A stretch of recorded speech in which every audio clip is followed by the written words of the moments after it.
A continuación, para dar inicio a este seminario, quisiera presentar al expositor que impartirá la sesión de hoy. Su nombre es Rodrigo Jarpa, él es psicólogo, tiene un magíster en psicología clínica, también es doctor en sexualidad humana, fundador de la Academia de Psicología y Bienestar, miembro de la World Association for Sexual Health, también es director de Diplomado Internacional en Sexología Clínica y también el Diplomado Internacional en Sexología Avanzada y Terapia Sexual Especializada junto a nosotros en ADIPA. Dicho esto, les damos el paso a Rodrigo para que inicie con la presentación. Muchas gracias, Mari. Muchas gracias a todas, a todos ustedes. Les pido, por favor, que en la medida de lo posible, apelando a su empatía y compasión, puedan prender algunas camaritas al menos, porque hablarle al vacío es una experiencia muy desoladora, muy triste. Entonces, si algunas personas pueden ir prendiendo las camaritas, muchas gracias, Jessica, Paulina, Claudia, Ángela, Claudia, Valentina, Roberto, Sergio, Roberto Canales también, Fabiola, David Sánchez, Luisa. Mira que mucha empatía y compasión tuvieron conmigo. Se prendieron muchas camaritas, se los agradezco muchísimo. Espero no tener problemas con la conexión porque yo ahora estoy en La Serena. Es una ciudad que queda al norte de Santiago, para las personas que no son de Chile.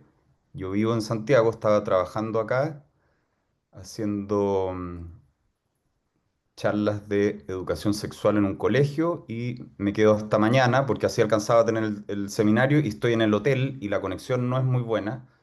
Estoy conectado compartiendo el internet desde el teléfono, así que espero que no tengamos ningún problema. Voy a compartir pantalla ahora con la presentación.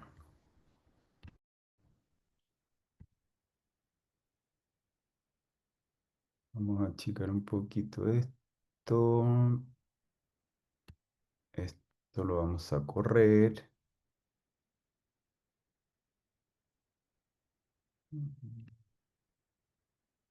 Ahí. ¿Se ve la primera slide? Sí, muchas gracias. Y lo agrando un poquito más. Entonces, el seminario de hoy lleva por título Entre la ansiedad y el deseo, comprendiendo la eyaculación precoz. Y me gustaría partir, voy a abrir el chat, que en general yo lo tengo cerrado, para que me cuenten, sin buscar en Google o en Internet, qué es la eyaculación precoz, ¿ya?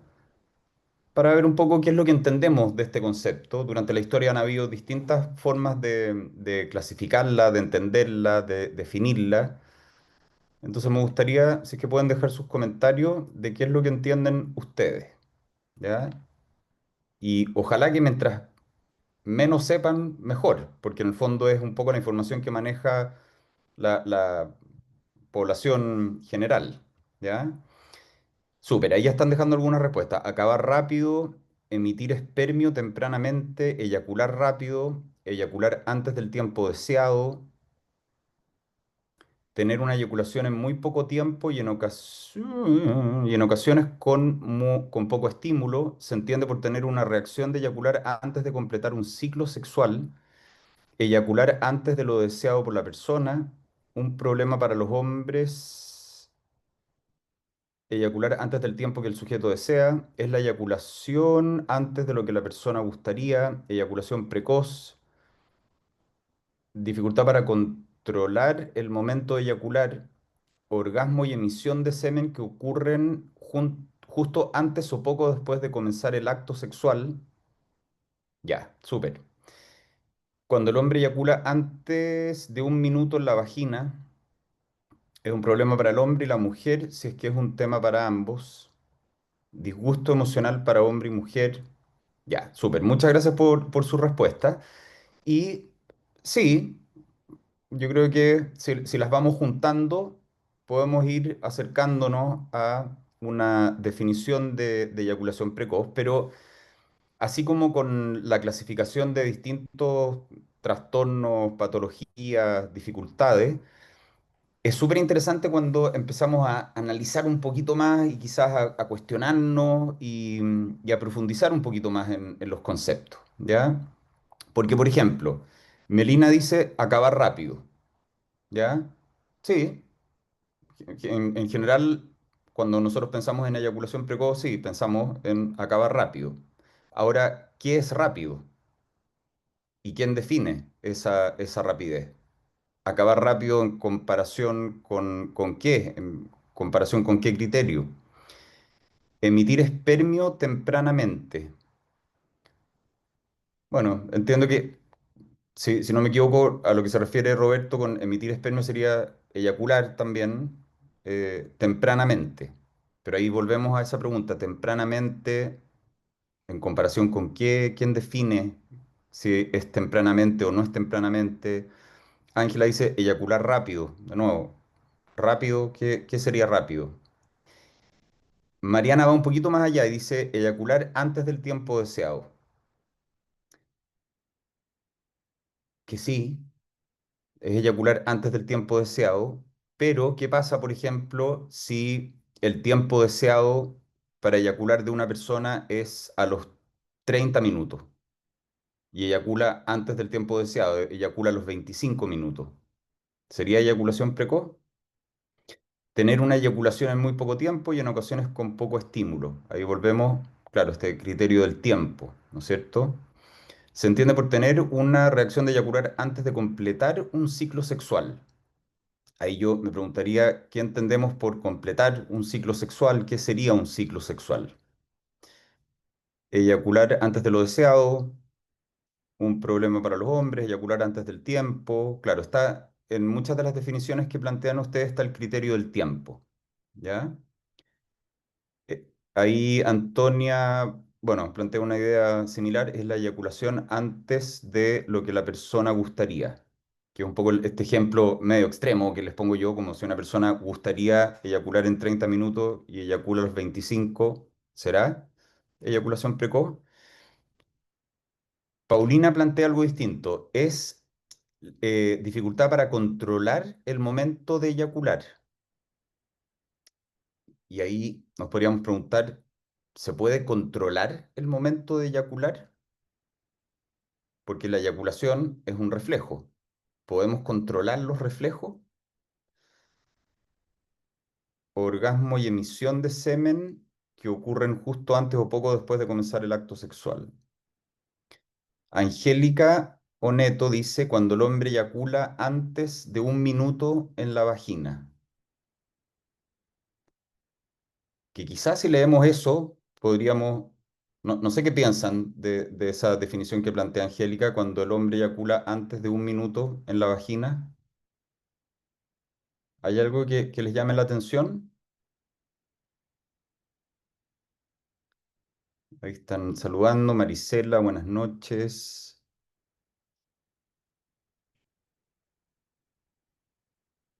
Vagina, solo pensar que es entre hombre y mujer. Claro, sería limitarlo solo a hombre y mujer. Es que puede tener eyaculación con o sin penetración. Sí, dejaría fuera las relaciones no heterosexuales. O independiente de la orientación, dejaría fuera a las prácticas sexuales que no impliquen penetración vaginal. Pero por mucho que nos llame la atención, si nosotros nos vamos a los criterios diagnósticos del DCM-5, estamos hablando del año 2013, dentro de los criterios diagnósticos habla de la eyaculación antes o hasta un máximo de un minuto en la penetración vaginal. Parece que la heteronormatividad estaba muy presente en el DSM-5. Bueno, pero al menos la suerte es que todas las personas que no practiquen penetración vaginal no van a tener eyaculación precoz independiente de lo que duren. Así que ahí lo podemos ver como una buena noticia. Ya, muchas gracias. Ahí están dejando distintas definiciones. Vamos a revisar. Marilyn, muchas gracias. Tú también eres lo máximo. Solamente por ese comentario. Muchas gracias. Ya, vamos a revisar entonces un poco cómo han ido cambiando las definiciones de eyaculación precoz y qué es lo que se entiende actualmente. Partiendo por saber que hasta mediados del siglo XX no nos habíamos inventado este problema. No existía este problema de la eyaculación precoz, no existía el concepto de eyaculación precoz. Es más, en algunos contextos el eyacular rápido era algo bien aceptado, incluso motivo de orgullo, ¿ya? Por ejemplo, en sociedades antiguas era algo valorado porque la persona podía tener una práctica sexual y no perdía el tiempo prolongándola. Podía cumplir también el cometido de eyacular, pensando sobre todo con fines reproductivos, y seguir haciendo otras cosas que fueran más útiles. Entonces, no siempre ha sido considerado un problema o una disfunción. A finales de los años 60, Masters y Johnson definieron la eyaculación precoz como la incapacidad para retrasar el reflejo eyaculatorio durante la penetración el tiempo suficiente como para satisfacer a su pareja en el 50% de sus contactos sexuales. ¿Hay algo que llame la atención de esa definición? Porque nos podríamos preguntar frente a esto, ¿qué pasa si un hombre, voy a hablar en genérico como hombre, como persona con pene, qué pasa si un hombre dura 45 minutos con su pareja después de la penetración, pero su pareja no alcanza el orgasmo? Entendiendo que a esto es a lo que ellos se refieren como satisfacción y no lo alcanza el 95% de las veces, pero la persona dura 45 minutos. ¿No deberíamos preguntarnos entonces también qué está pasando con la pareja? ¿Qué ocurre en esa interacción?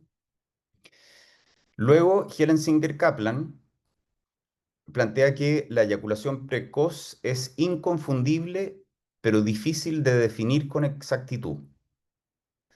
La precocidad es una condición en la que el hombre es incapaz de ejercer un control voluntario sobre la eyaculación y una vez que está excitado alcanza con mucha rapidez el orgasmo. ¿Ya? Dentro de las definiciones, alguien puso eyaculación, claro, aludió como al concepto temporal, pero también hizo referencia a que puede ocurrir con muy poca estimulación. ¿Ya? Según esta definición de Helen Singer Kaplan, aquí lo que importa no es tanto el tiempo, sino la ausencia de control voluntario sobre la eyaculación. Independiente de si esto se da después de 10 segundos, 30 segundos, de dos impulsos o de cinco, o de si ocurre antes de que la pareja alcance el orgasmo o no. Otro aspecto central de esta definición es que ella plantea la dificultad o ausencia de la capacidad para percibir las sensaciones eróticas que ocurren antes de la eyaculación. ¿Ya? Y aquí hay algo que es súper importante de saber, y es que, perdón, antes de pasarme a la definición del DCM, y es que la eyaculación, en tanto reflejo, no la podemos controlar voluntariamente, ¿ya? La eyaculación comprende dos fases. Por una fase, la emisión, que es un proceso interno, cuando los espermatozoides se juntan con el semen, bueno, pasan por la vesícula seminal, por la próstata y comienzan su viaje por la uretra. Y luego la expulsión, que es cuando el semen sale por la uretra hacia afuera expulsado. Emisión y expulsión. Esas son las dos fases que comprenden la eyaculación. Pero este proceso de eyaculación se gatilla o se activa como una respuesta refleja. Entonces no tenemos control sobre la eyaculación. Lo que sí podemos aprender, y gran parte del trabajo terapéutico se enfoca en esto, en aprender a modular los niveles de excitación, como para que se mantengan en un estado que puede ser un estado relativamente alto de excitación, pero sin llegar a dispararse o gatillarse la eyaculación y eventualmente el orgasmo. ¿Ya? Eso es súper importante de tenerlo en consideración. Ahora, ¿qué es lo que nos plantea el DSM-5? Un patrón persistente o recurrente de eyaculación que ocurre durante la actividad sexual en pareja, aproximadamente un minuto después de la penetración vaginal, esto es lo que yo les decía antes, y antes de lo que el individuo desea. El síntoma en el criterio A debe haber estado presente por al menos 6 meses y debe ser experimentado en casi todas o todas las ocasiones de actividad sexual. El síntoma del criterio A provoca malestar clínicamente significativo en el individuo. Y la disfunción sexual no se explica por otro trastorno, problema severo a nivel relacional o efecto de sustancias, medicamentos o condición médica. Eso es lo que plantea el DCM en su última versión. Ahora, hay otras formas de conceptualizar esta dificultad y este es un concepto que a mí me gusta mucho, que es el concepto de insatisfacción con el momento de eyaculación o IME, acuñado por el psicólogo Stanley Althoff en el año 2014. Y la insatisfacción con el momento de eyaculación se manifiesta cuando la eyaculación es antes de lo deseado, que sería una insatisfacción por eyaculación rápida, que es lo que nosotros podríamos entender como eyaculación precoz, o más tarde de lo deseado, que sería una insatisfacción por eyaculación tardía. ¿Qué es lo que a mí me gusta de esta conceptualización? Que nos da una mayor precisión en la evaluación clínica, entendiendo que no todos los hombres que eyaculan en poco tiempo lo ven como un problema, a no todos los hombres les genera insatisfacción. Y el concepto de eyaculación precoz tradicional puede etiquetar innecesariamente a quienes no tienen ese malestar o esa insatisfacción. Hay más flexibilidad en el tratamiento también, porque en algunos casos la solución no es prolongar la eyaculación, sino reformular las expectativas sexuales y explorar formas alternativas de placer. Por ejemplo, cuando la insatisfacción es porque la persona considera que eyacula rápido, pero quizás eyacula a los 25 minutos, que eso sería una duración bastante prolongada. Entonces ahí, claro, más que plantearnos como un objetivo que la persona pueda prolongar su eyaculación, es trabajar con las expectativas. Y también evita el estigma asociado al diagnóstico de eyaculación precoz, porque al no encasillar a las personas en una disfunción, también se permite un abordaje más centrado en el placer y la satisfacción mutua. Esto lo pueden revisar, yo después se los puedo compartir como material complementario, está en el protocolo de intervención clínica para la insatisfacción con el momento de eyaculación es un texto de la Universidad Autónoma de Madrid. Es interesante revisarlo y también como para poder ir viendo otras miradas y otras formas de conceptualizar esta dificultad. Ahora, ¿cuál es la duración normal? Y ahí también les pido que sin buscar en Google, dejen en el chat cuánto creen ustedes que será la duración normal.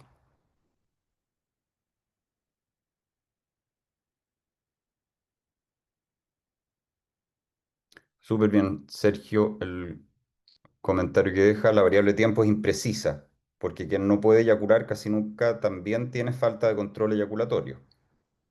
Claro, ahí se daría el matiz en entender que, que no habría control de un reflejo, pero claro, esto del tiempo es bastante impreciso. Ahí Pedro está compartiendo un grupo de WhatsApp, depende de muchas cosas. Roberto dice, la eyaculación precoz es una disfunción sexual masculina que consiste en la incapacidad para controlar o retrasar la eyaculación.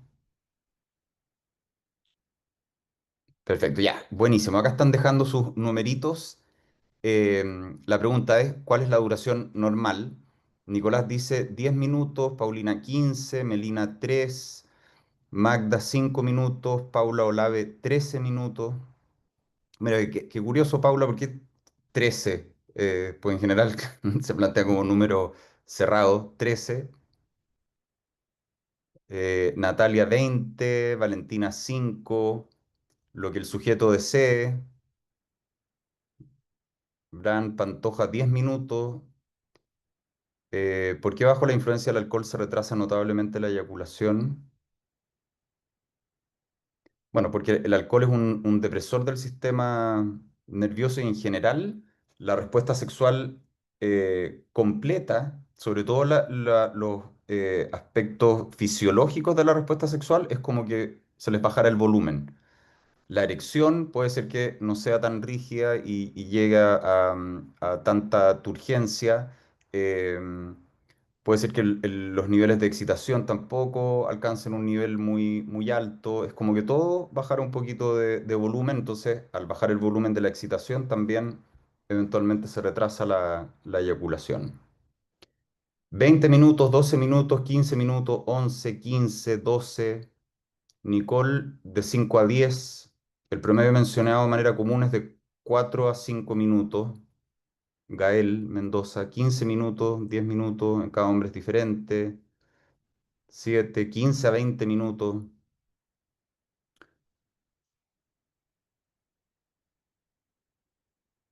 Ya, en general Ah, y Paula dice, 13 tenía entendido que era el promedio. Bajo el efecto de alcohol, 2 horas. Sí, puede ser. Y en otras sustancias también se puede prolongar muchísimo, superior a un minuto aproximadamente, de 10 a 15. Ya, en general sus respuestas están en torno a los 10, 15 minutos. Ahora, si nosotros nos vamos a el informe 15, es un informe antiguo de 1948, ahí se vio que el 75% de los hombres eyaculaba antes de 2 minutos, 90% antes de 3 minutos. En uno de los estudios más importantes de Baldinger, el tiempo de latencia de eyaculación intravaginal, que ese es el TLEI promedio, es de 5,4 minutos. La Society for Sex Therapy and Research, los expertos etiquetaron los 4,91 minutos como tiempo adecuado, 8 minutos como deseable, 12,25 minutos como un tiempo muy corto y 19,96 como muy largo. El dato importante y con el que yo me quedaría es con el estudio de Baldinger, ¿ya? De 1994. Y aquí es cuando él introduce este concepto de tiempo de latencia tiempo de latencia eyaculatoria intravaginal, que se define como el tiempo que transcurre desde la penetración hasta la eyaculación. Y este, que es uno de los estudios más importantes, el de Baldinger, es lo que dice ahí, ¿ya? Tiempo promedio de 5,4 minutos y variaba desde 6 segundos hasta unos maratónicos 53 minutos, pero el tiempo promedio era 54 minutos.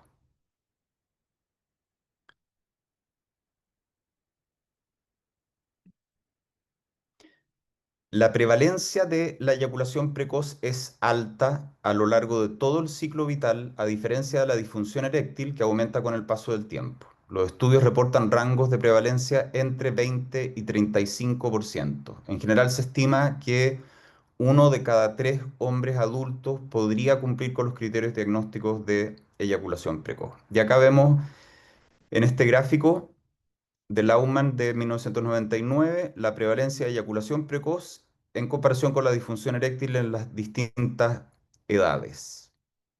Y vemos acá cómo la disfunción eréctil está en un nivel relativamente bajo, pero después comienza a aumentar de manera significativa a partir de los 40. Y la eyaculación precoz se mantiene a lo largo del ciclo vital en un nivel alto, sin variaciones tan marcadas como ocurre con la disfunción eréctil. Entonces, es una condición bastante frecuente en general de muy buen pronóstico, pero que lamentablemente, bueno, genera mucho sufrimiento y puede llegar a ser un problema muy complejo. Hay personas que incluso en relación o asociado a una dificultad como la eyaculación precoz, entran en cuadros depresivos, comienzan incluso con ideación suicida. Puede ser el cómo se experimenta, cómo se vive, puede ser tremendamente doloroso, desafiante. Entonces, es importante que nosotros conozcamos, tengamos algunas herramientas y eventualmente también la posibilidad de derivar. El constructo social de la eyaculación precoz es muy complejo, dice Constanza. En general, yo creo que los constructos de todas las disfunciones sexuales son complejos y, bueno, quizás escapa al tema del seminario, pero es interesante revisarlos y tratar de construirlos y pensarlos y darles una vuelta. Ya, y como nosotros vamos a hablar de ansiedad y eyaculación precoz, partiendo por entender muy en términos generales qué es la ansiedad. Es una emoción normal y universal. Es una respuesta anticipatoria. Se activa ante la expectativa de una amenaza, ya sea real o imaginaria, externa o interna. Para hacer una diferencia, el miedo sería una respuesta inmediata a un peligro concreto y presente. Si, por ejemplo, yo estoy acá y eh, aparece un león, cosa que sería bastante extraña que en la habitación de un hotel apareciera un león, pero bueno, podemos imaginar que aparece un león, yo sentiría miedo, ¿ya? Ahora, la ansiedad es una respuesta más difusa, sostenida y orientada hacia el futuro. Siento ansiedad de que quizás si salgo me pueda encontrar con un león en la calle. Y tiene concomitantes a nivel físico, cognitivo y conductuales. Dentro de lo físico, los más comunes, taquicardia, sudoración, tensión muscular. Dentro de los cognitivos, preocupación, pensamientos catastróficos de que voy a salir y que va a estar el león y que me puede atacar y me puede matar o me puede herir. Y en general, dentro de los conductuales, la evitación, la inquietud, la hiperalerta, esta expectación ansiosa, cuando hay un estado basal relativamente alto de ansiedad, es como que si suena el teléfono, como que la persona como que está con esta hiperalerta. Y la evitación es una característica central de la ansiedad y también la evitación como algo que generalmente la mantiene. Porque si yo creo que si salgo a la calle me voy a encontrar con un león, es probable que evite salir a la calle. Y con eso voy perpetuando y manteniendo esa ansiedad. Ahora, la ansiedad es adaptativa en niveles moderados porque nos ayuda a enfrentar desafíos, amenazas, por ejemplo, eh, un examen, una entrevista laboral, pero en un nivel moderado. Se vuelve patológica cuando es excesiva o es desproporcionada al estímulo, cuando es persistente en el tiempo y no se acota a una situación. Si yo tengo un examen, sí, es muy probable que sienta ansiedad y en cierto nivel, entendiendo que es adaptativo, que sienta esa ansiedad, que me activa, pero si no tengo ese examen y no tengo nada parecido, ningún estresor, pero esa ansiedad se mantiene, también eventualmente podría llegar a ser patológica. Y cuando interfiere con la vida diaria, con el trabajo, las relaciones, la salud, la satisfacción, el bienestar. La ansiedad la podríamos pensar como, como una alarma que suena antes de que algo malo ocurra. Entonces ahí está ese carácter anticipatorio.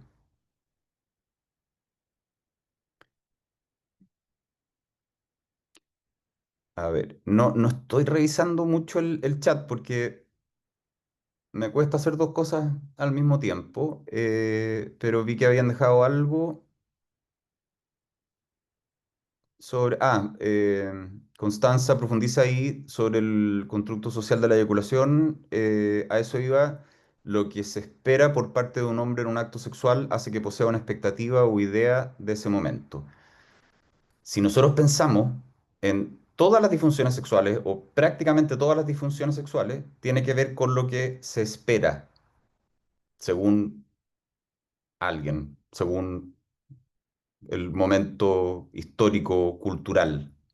Tiene que ver con expectativas, con discursos normativos que van definiendo qué es lo que se espera y qué es lo que se plantea como normal, deseable, y si no es normal, entraría dentro de lo patológico.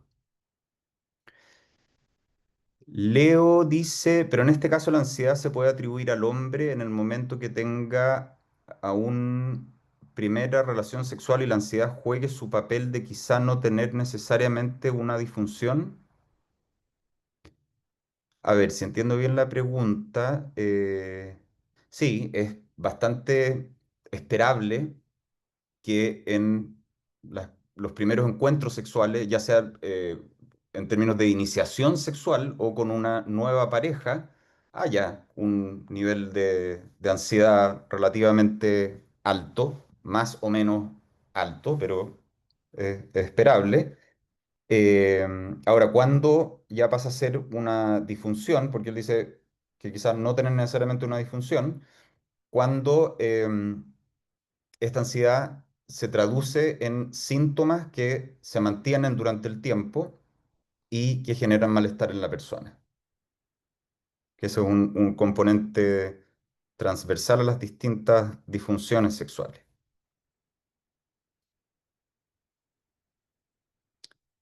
Hay una correlación positiva entre ansiedad y eyaculación precoz.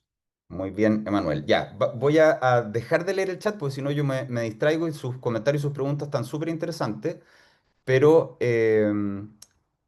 como dice Mari, hay un tiempo después al final para contestar las preguntas. Entonces, vamos a seguir avanzando. La activación simpática, que no es muy simpática, es simpática, cumple una función adaptativa y nos permite sobrevivir, ¿ya? Pero en el contexto, sobre todo en el contexto de las relaciones sexuales, una activación simpática muy alta no es muy simpática, ¿ya? Ahora, la activación simpática y la excitación sexual comparten muchas reacciones fisiológicas, pero su intención biológica, la dirección hormonal y la regulación nerviosa son distintas. Tienen cosas en común, pero son distintas. Ambas comienzan con una activación, tanto la activación simpática como la excitación sexual, pero la excitación sexual requiere luego una transición al sistema parasimpático para que funcione plenamente, que acá lo vemos reflejado en ansiedad como sistema simpático, calma, parasimpático. Para poder disfrutar de un encuentro sexual o de una práctica sexual, es necesaria esa activación, pero después es importante lograr un equilibrio, ¿ya? Y no solo que sea calma absoluta o una activación absoluta del sistema parasimpático, también necesitamos un poquito del simpático, porque si fuera solo el parasimpático quizás nos quedaríamos dormidos. Y dormidos, no sé si podríamos disfrutar, al menos del encuentro sexual del momento. Podríamos disfrutar en los sueños, pero eso es otra cosa.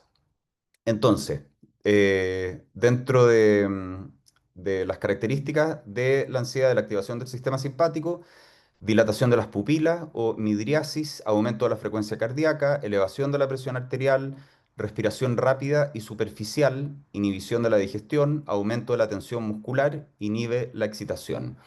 Y asociado a la calma, activación del sistema parasimpático, contracción de las pupilas, disminución de la frecuencia cardíaca, reducción de la presión arterial, respiración lenta y profunda, activación de la digestión, relajación muscular general, facilita la excitación. Y acá me gustaría detenerme porque tenemos algunas pistas que pueden ser muy útiles en el abordaje tanto de la ansiedad como de la eyaculación precoz.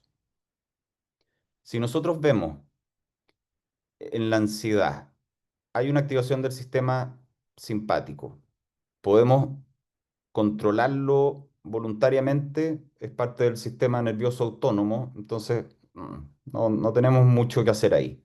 La dilatación de las pupilas también es algo que no podemos controlar. Aumento de la frecuencia cardíaca, tampoco. Elevación de la presión, tampoco. Respiración rápida y superficial, ¿eso lo podemos controlar? Sí, ¿no es cierto?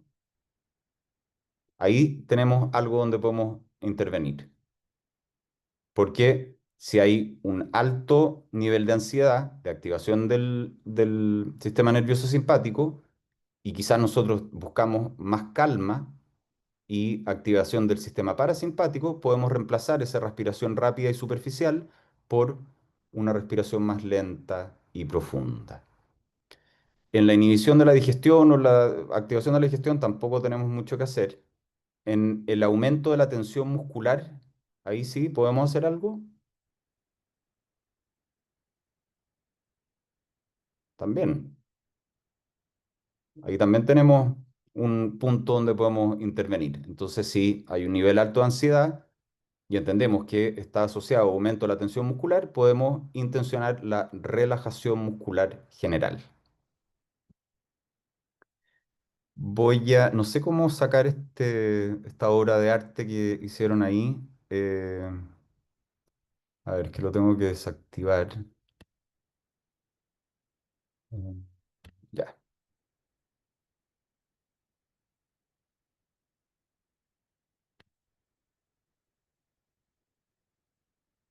Bueno, respondiendo a una de las preguntas que habían dejado, la evidencia científica muestra que la ansiedad, en especial la ansiedad de rendimiento sexual, está estrechamente relacionada con la eyaculación precoz, actuando como factor desencadenante y de mantenimiento.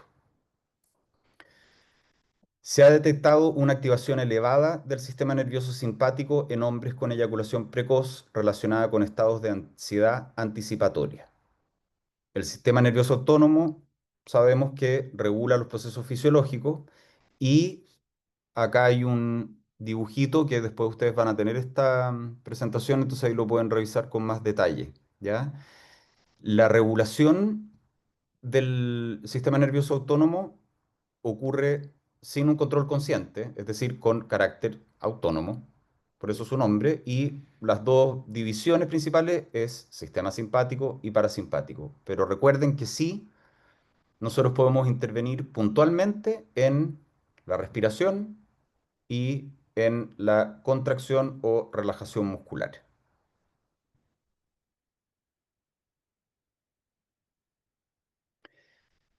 Ahora, en relación a la ansiedad por el rendimiento. La ansiedad por el rendimiento juega un rol clave en las disfunciones sexuales. Se caracteriza por una preocupación excesiva sobre el desempeño en el acto sexual. Ahí también podríamos indagar un poco en cuáles son los aspectos culturales, porque ese desempeño muchas veces está normado por expectativas culturales, ¿ya?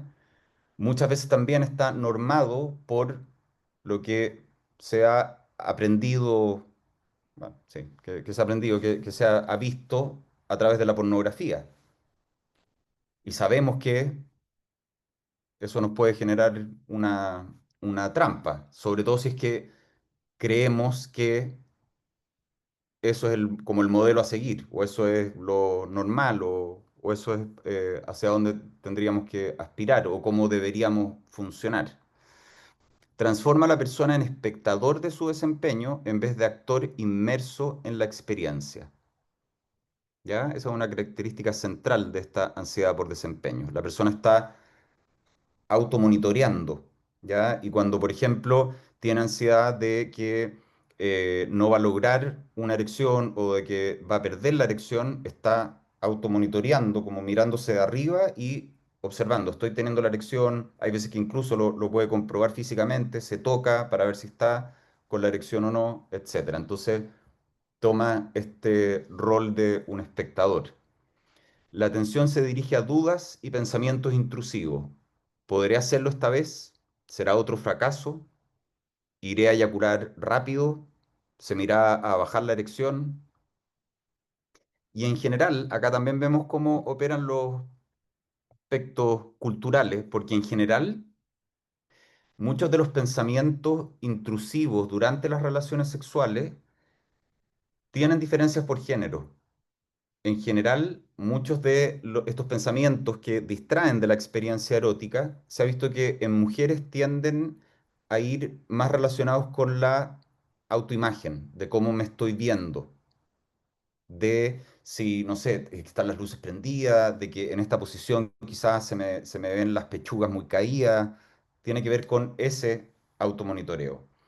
Y a diferencia, en los hombres tiene mucho más que ver con el rendimiento. Entonces podemos ver cómo todo está teñido y está inserto también en mandatos culturales.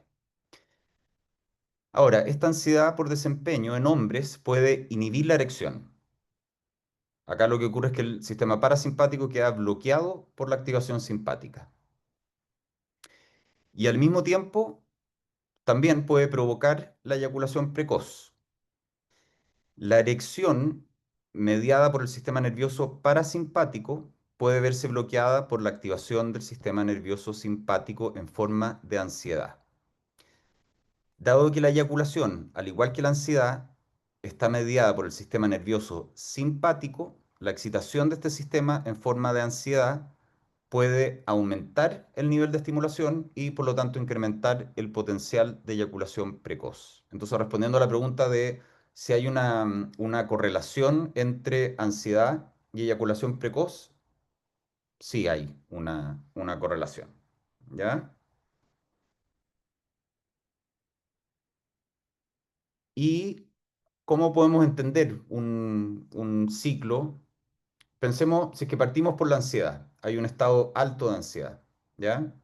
Esa ansiedad genera hipervigilancia. La persona está muy, sobre todo desde la cabeza, como analizando, anticipando cuáles pueden ser los riesgos. Hay tensión muscular, ¿ya? Cuando nosotros estamos en un estado de ansiedad, estamos hipervigilantes, estamos más tensos, ¿ya? En términos físicos de musculatura. Porque también lo necesitamos si es que estuviéramos, no sé, en la sabana africana y tuviéramos que estar atentos a que nos ataque un león, necesitamos tener mayor contracción muscular como para poder responder. Hay entonces una aceleración del reflejo eyaculatorio. ¿Qué es lo que puede generar esto? Frustración, culpa, vergüenza. Y esto puede llevar entonces a la evitación. Para no exponerme de nuevo a esa situación, entonces puedo comenzar a evitar, ¿ya? O puede ser que no necesariamente que entre en la dinámica de la evitación, pero frustración, culpa, vergüenza, lo que puede alimentar también la ansiedad, la hipervigilancia, la tensión muscular, la aceleración del reflejo eyaculatorio y así.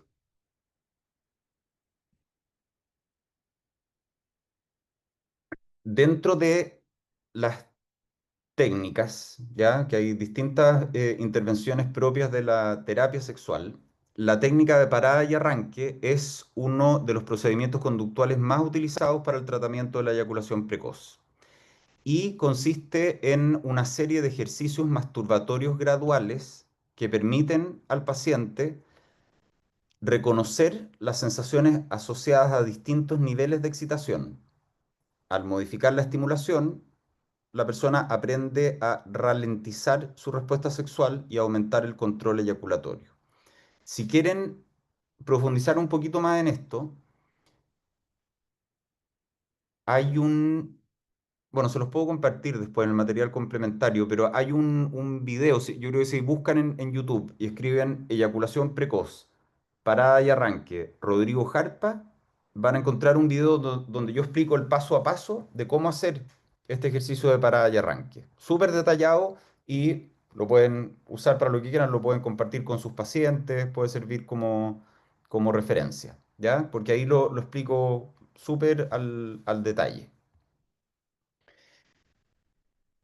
Diversos estudios han mostrado resultados positivos a corto plazo con intervenciones como esta, con un aumento significativo en la latencia eyaculatoria. Sin embargo, los efectos no siempre se mantienen en el tiempo. Parte de la mejoría puede deberse al aumento de la frecuencia eyaculatoria mientras la persona está en este entrenamiento, mientras está haciendo estos ejercicios, lo que de por sí retrasa la respuesta, ¿ya? Porque acá hay algo importante también.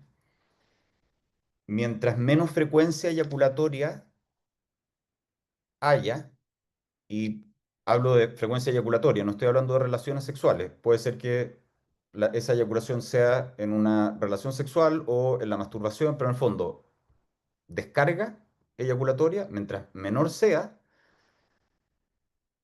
se va a necesitar menos estímulo para generar la respuesta. ¿Ya? Acá en Chile decimos estar acumulado o decimos estar con el quino acumulado, que el quino es como un premio como de lotería, no sé si se entiende. ¿Ya? Entonces, que se va acumulando el pozo. Entonces, se acumula, se acumula, se acumula. Estar con el quino acumulado es cuando una persona no ha eyaculado en mucho tiempo. Y mientras más acumulado esté, va a necesitar menos estímulo para tener la respuesta. Entonces, estos resultados positivos se podrían atribuir a que cuando la persona está en un proceso terapéutico y se le indica hacer estos ejercicios de parada y arranque, puede ser que mantenga una frecuencia eyaculatoria mayor a la que tenía hasta antes de comenzar ese entrenamiento. Por esta razón, se recomienda emplear estas técnicas dentro de un programa de tratamiento más amplio, incorporando el manejo de la ansiedad. ¿Ya? Es súper importante. Y acá, cuando pensamos en el nombre de este seminario, que se me olvidó cuál era el nombre, eh,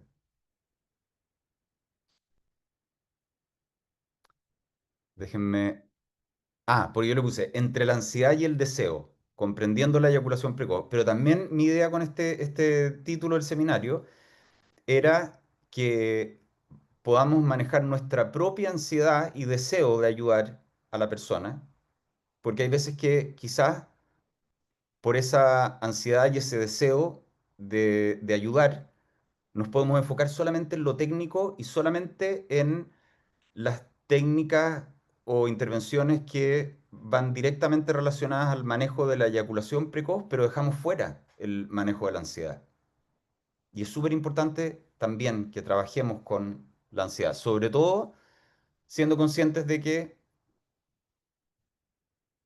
hay una alta prevalencia de ansiedad y esta correlación de ansiedad con eyaculación precoz. Ahora también mi invitación con este título de manejar también nuestra propia ansiedad y nuestros deseos, quizás podemos a veces caer en el furor curandis, es saber que primero, y lo voy a volver a decir, es importante trabajar con el manejo de la ansiedad y también de que hay distintas formas de abordar la eyaculación precoz, ¿ya? Y que hay algunas que podemos utilizar y que pueden ser más a la medida de la persona. Hay personas que hacer estos ejercicios de parada y arranque no es algo a lo que adhieran, ¿ya? O de repente quizás te pueden decir, sí, lo hice una vez, pero como que no he tenido mucho tiempo y no me dan ganas. Y bueno, hay veces que más que esperar a que la persona se adecúe a un tratamiento como de manual, nosotros tenemos que también tener la capacidad de flexibilizar y poder sugerirle otras herramientas. Y hay algunas que son relativamente simples. Por ejemplo, estas que les voy a compartir ahora, ejercicio físico y menor incidencia de eyaculación precoz.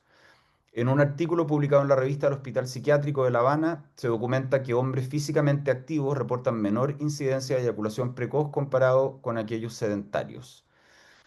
Y lo que se ha visto es que los hombres que se ejercitan regularmente muestran una menor incidencia de eyaculación precoz que los que no se ejercitan. Prácticas como yoga, entrenamiento de intervalo de alta intensidad, lo que se conoce como HIIT, y correr han demostrado reducir síntomas de eyaculación precoz. Y que si nosotros pensamos también, muchas de, muchos de estos hábitos, como una eh, vida activa en términos físicos, el hacer deporte, la práctica de yoga, también sirven para manejar y regular la ansiedad. Acá hay algo súper interesante y si hacemos la comparación con la dapoxetina, el efecto del ejercicio aeróbico sobre la eyaculación precoz es comparable al efecto de la dapoxetina. La dapoxetina es un inhibidor selectivo de recaptación de serotonina que se usa como tratamiento para la eyaculación precoz. Hay otros antidepresivos que se usan, en general uno de los más usados es la sertralina, ¿ya? Pero la sertralina es un antidepresivo de uso diario, ¿ya? La dapoxetina se usa a demanda. Cuando la persona cree que va a tener relaciones sexuales, toma la dapoxetina, ¿ya? Pero bueno, hay alternativas no farmacológicas. Importante ahí aclarar, como dice ahí, que aunque no es un reemplazo farmacológico, sí representa una alternativa no invasiva con evidencia emergente. Acá están las referencias, yo se las puedo compartir después. Y algo muy importante también es volver a hacernos esta pregunta, ¿ya? ¿A qué me refiero con esto? Volver a hacernos esta pregunta cuando estamos trabajando con otras personas e invitarlos a ellos a que se hagan esa pregunta. Porque eso también hay veces que nos permite despatologizar algo que solamente tenía que ver con las expectativas de esa persona. Porque puede llegar una persona pensando que tiene eyaculación precoz y cuando nosotros vamos indagando un poquito, quizás nos damos cuenta de que no tiene en lo absoluto una eyaculación precoz, ¿ya? Que el problema está en sus expectativas, ¿ya? Porque si una persona, quizás gran parte de su educación sexual, como decía antes, ha estado basada en el porno y cree que lo normal es durar, no sé, 30, 40 minutos teniendo sexo, entonces quizás ahí tendríamos que trabajar más con las expectativas de esa persona, ¿ya? También nos sirve para poder plantearnos objetivos terapéuticos que sean viables. Porque si una persona nos dice que nos plantea como objetivo que quiere aprender a controlar su eyaculación, ahora en base a lo poquito que hemos visto hoy día, ¿podríamos ayudar a una persona en ese objetivo o es inviable? Si nos plantea que quiere aprender a controlar su eyaculación. No sé si están respondiendo en el chat.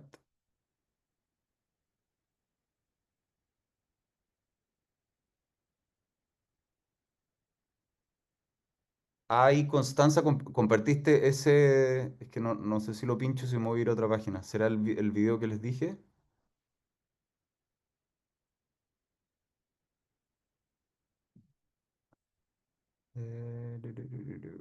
Es inviable. Súper. ¿Ya? No se controla porque es un reflejo.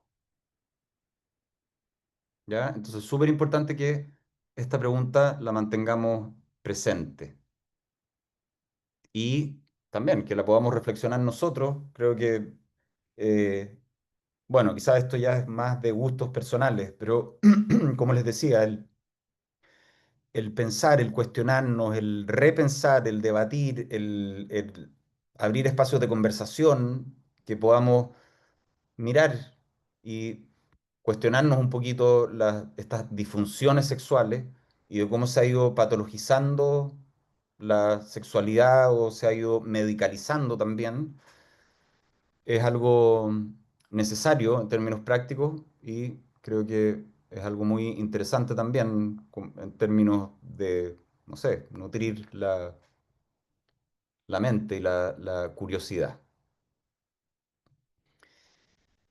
Ya, siendo las 9 de la noche, Chile, terminé muy puntual. Yo en general ya he aprendido a regularme porque como me apasionan estos temas, yo me puedo alargar muchísimo, pero hoy día he terminado no precozmente, sino que puntualmente.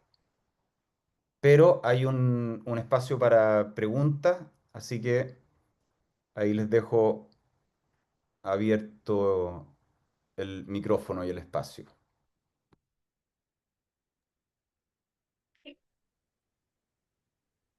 Hoy no veo.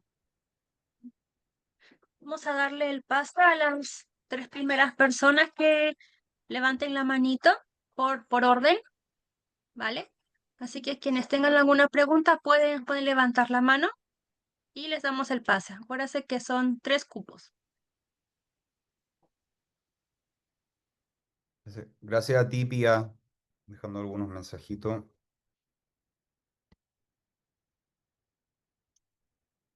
Gracias, Constanza, Tatiana. Muchas gracias a ustedes. Gracias por estar conectándose un día viernes a esta hora. Bueno, en Chile son las 9 de la noche. Hay algo importante acá y esto habla de un compromiso con nuestro trabajo, con lo que hacemos, con ayudar a otras personas. Así que yo se los agradezco muchísimo. Gracias, Edgardo. ¿Vale? Muchas gracias, Acuérdense Shaina. que son tres cupos. Igualmente, gracias por sus lindos comentarios, que es muy lindo leerlos. Así que empezaremos con César.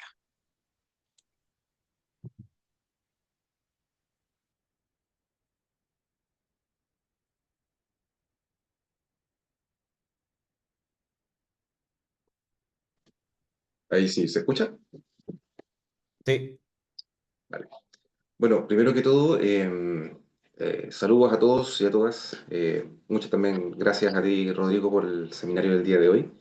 Y para no alargar tanto, quisiera hacer como un comentario o acotación que dentro de la práctica clínica me parece tremendamente importante y quizás sumar para otras instancias de conversación la necesidad de incluir a la pareja en estos procedimientos o tipos de intervención y terapia para bajar también la ansiedad de la pareja, los miedos, los mitos que pueden haber también. Me ha pasado de repente que he atendido a algunos varones con esta dificultad y recibiendo mucha recriminación por parte de la pareja, como por ejemplo, no te gusto o tienes a alguien más o muchos temas en torno a quizás temas no resueltos, ¿ya? Pero llevándolo como un punto como de trabajo personal, la necesidad de intervenir a nivel de la relación con un otro, ya que es ahí donde finalmente se da esta suerte de dificultad en la interacción misma, ¿no? Es eso. Muchas gracias. súper. Muchas gracias, César, por tu aporte. Y eso, bueno, yo creo que depende mucho también desde el modelo desde el que se trabaje, del contexto, situaciones, pero en términos generales, pensando en el modelo y desde mi mirada, cuando una persona consulta y pensando como en su futuro deseado, de qué es lo que está buscando, qué es lo que espera del proceso terapéutico, y tiene que ver con algo referente a su vida sexual con su pareja, cuando existe esa pareja y en el contexto de una relación de pareja estable, para mí es fundamental trabajar con la pareja, ¿ya? Si tengo a las dos personas al frente, tengo el doble de recursos, de herramientas, de fortaleza y también entendiendo que vamos a trabajar en algo que aporta a la sexualidad de ellos, ¿ya? Entonces es un nosotros que trabaja conmigo. Así que súper importante lo que comentaba César. Y también para poder indagar un poquito esas ideas. Quizás no ocurre tanto, en mi caso al menos con la eyaculación precoz, estos cuestionamientos de no te gusto o tienes a otra, etcétera. Pero sí, cuando hay baja de deseo, eh, cuando hay dificultades para lograr o mantener la erección, generalmente aparecen esos cuestionamientos, ¿ya? O no te gusto, no te caliento, no te excito, tienes a otra, o en el contexto de parejas heterosexuales, eres gay y no sabes, eres como gay, no sé, reprimido, o eres gay y me lo estás ocultando, o sea, aparece toda una serie de hipótesis y muchas veces no es ninguna de esas, ¿ya? Muchas veces también sobre todo en el contexto de parejas heterosexuales, y que ahí también vemos cómo operan los factores culturales, porque en general las mujeres consultan antes que los hombres. O sea, cuando hay una dificultad, se demoran menos en consultar. Los hombres tienden a demorarse mucho más, y muchas veces para la pareja mujer, más que el problema mismo, es la actitud que toma el otro respecto al problema. ¿Ya? Y que siente que casi que tiene que estar como esto, que muchas veces lo escriben, como yo tengo que estar remando sola, ¿ya? O que yo casi que tuve que pedirle la hora y eso se puede interpretar como una falta de interés, ¿ya? Es como pareciera que no le interesara, se demoró no sé cuánto tiempo en pedir la hora. Hay veces que puede ser falta de interés, muchas veces tiene que ver con la dificultad de exponerse, ¿ya? Pero todas son cosas que es importante ahí de poder trabajar en el contexto terapéutico cuando estamos trabajando con una pareja. Así que muchas gracias, César. Vamos con Paulina.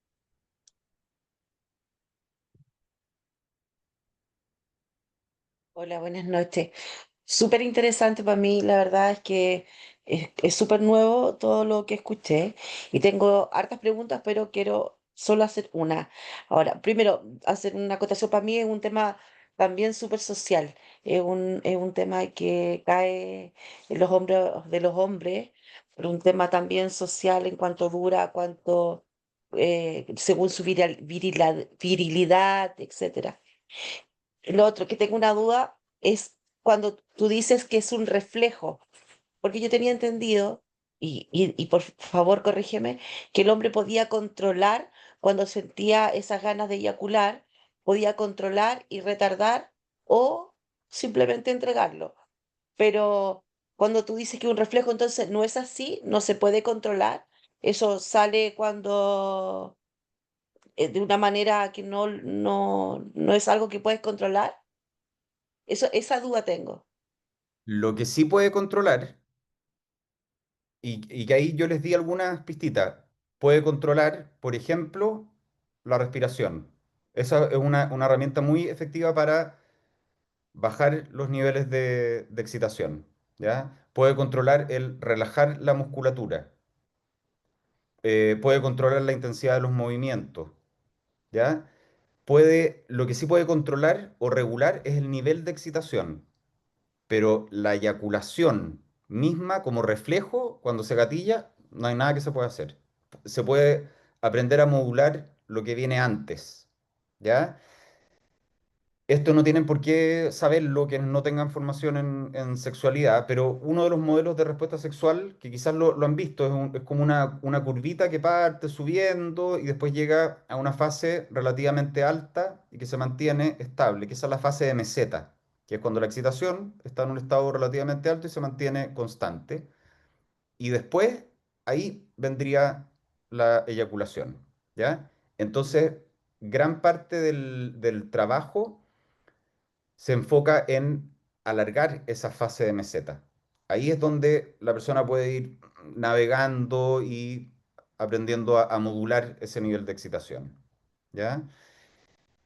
hay muchas otras formas también, ¿ya? Pero ahí tenemos dos claves que también sirven para regular la ansiedad, trabajar con la ansiedad. Pensemos, no sé si se acuerdan, por ejemplo, de la relajación progresiva de Jacobson, que se utiliza también para el abordaje de cuadros ansiosos. Entonces, aprender a través de lo físico, poder modular esa activación. Pero respondiendo concretamente a tu pregunta, Paulina, la eyaculación como reflejo en sí no se puede controlar, ¿ya? Está regulada por, no me acuerdo exactamente los nervios, pero es lumbosacro, o sea, es en la médula espinal. No opera la corteza, no lo podemos controlar a nivel voluntario consciente.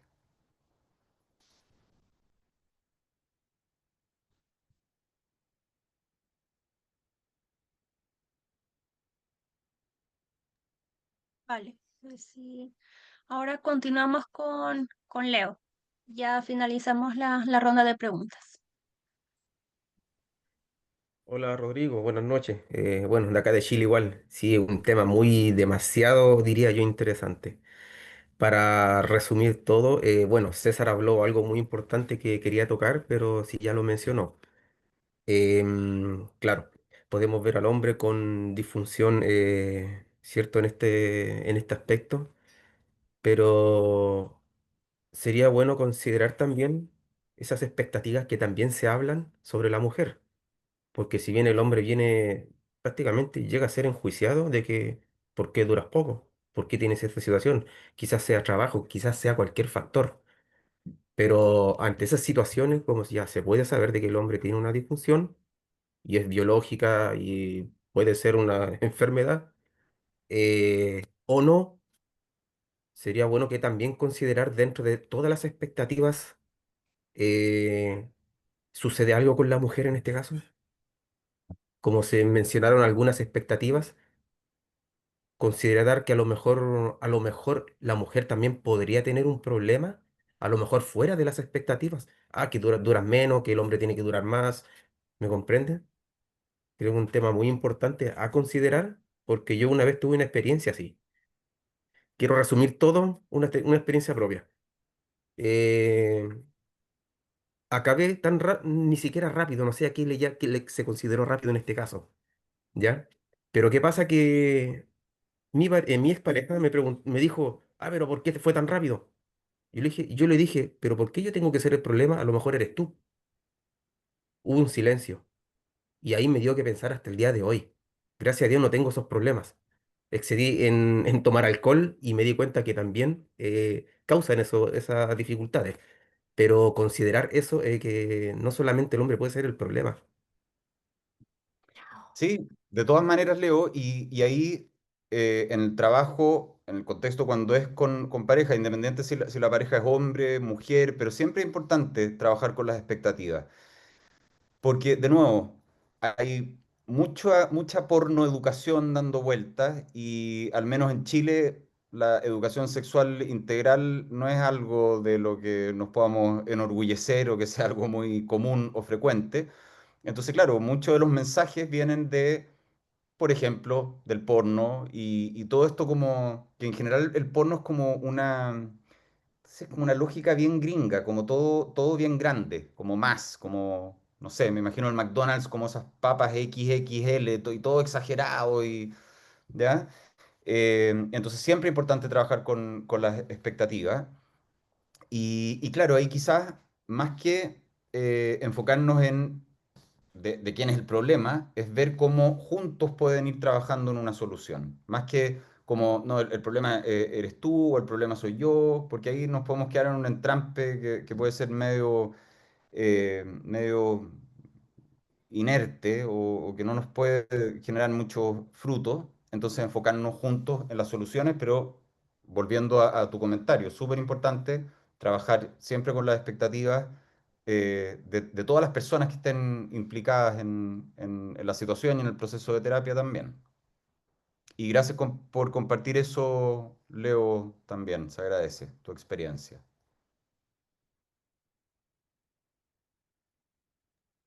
Bueno, muchas gracias al expositor por su presentación. Ha estado muy, muy interesante. Ha visto que ha tenido un buen recibimiento, buenos comentarios, así que quería agradecerle de nuevo y ya nos estaríamos despidiendo. Hasta una próxima oportunidad. Que esté muy bien. Muchas gracias. Gracias, Sergio, por el chiste de Usain Bolt. Ahora viene el sorteo, Mari. Sí, ahora viene el sorteo. Ya. Yo me despido, les mando un abrazo grande, muchas gracias y espero que nos volvamos a ver pronto. Chao, chao.